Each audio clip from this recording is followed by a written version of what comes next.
ada cerita yang berbisik. Di tengah keramaian, ada rahasia yang menunggu. Selamat datang di tempat di mana horor tidak hanya meneror, tetapi juga merasuk ke dalam pikiran. Ada ketakutan yang berteriak, dan ada ketakutan yang diam-diam menyelinap ke sela-sela jiwa. Kita akan menyusuri yang kedua. Bukan tentang darah dan teriakan.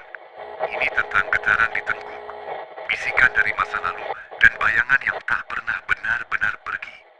Mari kita selami horor yang paling pribadi. Selamat mendengarkan dan hati-hati. Semua nama, karakter, peristiwa, dan tempat dalam cerita ini adalah hasil imajinasi penulis dan tidak nyata.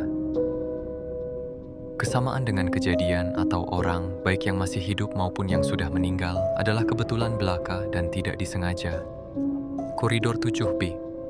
Semua orang di kantor Pusat Arjuna tahu satu aturan tak tertulis. Jangan pernah bekerja lembur sendirian di lantai 7, terutama di koridor 7B.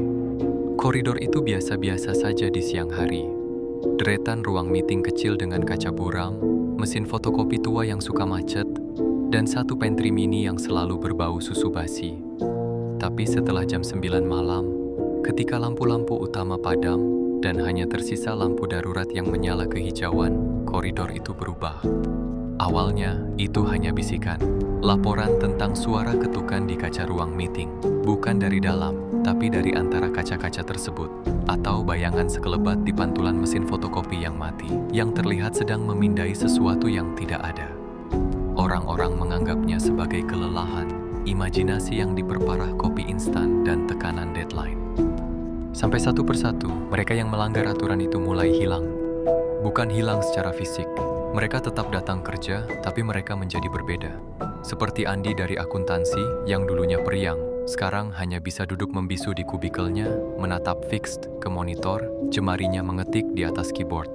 Atau Budian, staf HRD yang selalu tersenyum, kini wajahnya kaku dan matanya selalu melirik ke arah koridor 7B dengan rasa takut yang mendarah daging. Aku, Rendra, tahu semua ini, tapi aku terjebak. Project merger harus selesai malam ini. Bos bilang, kerjakan di ruang meeting 7B, yang lain penuh. Aku hampir menolak, tapi melihat nominal bonus yang dijanjikan, aku mengangguk. Aku pasang badan. Pukul 21.30, sepi. Hanya suara AC sentral yang mendengung putus nyambung dan bunyi hakliken periodik dari lampu neon di koridor yang hendak mati. Aku membawa laptop, dokumen, dan segenggam keberanian. Ruang meeting 7B terasa dingin, lebih dingin dari yang lain. Aku buru-buru bekerja, berusaha mengabaikan perasaan bahwa ada yang mengintip dari balik kaca buram di depan. Pukul 23 tepat, draft presentasi hampir rampung. Tiba-tiba, mesin fotokopi tua di ujung koridor hidup sendiri. Lampunya berkedip, dan mesin itu mulai bergerak, mengeluarkan kertas demi kertas kosong. Suaranya menggema di keheningan. Aku menutup pintu ruangan, jantung berdebar kencang. Lalu ketukan itu mulai terdengar. Tok, tok, tok. Bukan dari pintu, dari dinding kaca di sebelah kananku. Perlahan, ritmis, aku memejamkan mata, berharap itu hilang.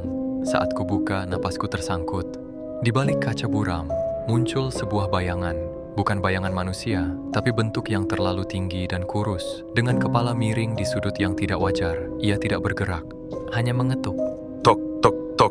Aku memberanikan diri mendekat, ingin memastikan itu hanya ilusi. Saat jarakku hanya sejengkal dari kaca, bayangan itu tiba-tiba membesar, mendekat, dan sebuah wajah menyembul dari balik buramnya kaca. Bukan menyembul dari sisi lain ruangan, tapi dari dalam lapisan kaca itu sendiri. Wajahnya seperti lilin yang meleleh, dengan mata hitam pekat dan senyum tipis yang terpancar keputusasaan abadi. Mulutnya bergerak. Rapat, bisiknya, suaranya seperti gesekan kertas di telepon lama. Mereka tidak pernah datang ke rapat saya. Presentasi saya belum selesai. Bantu saya selesai. Aku terpaku, tubuhku beku.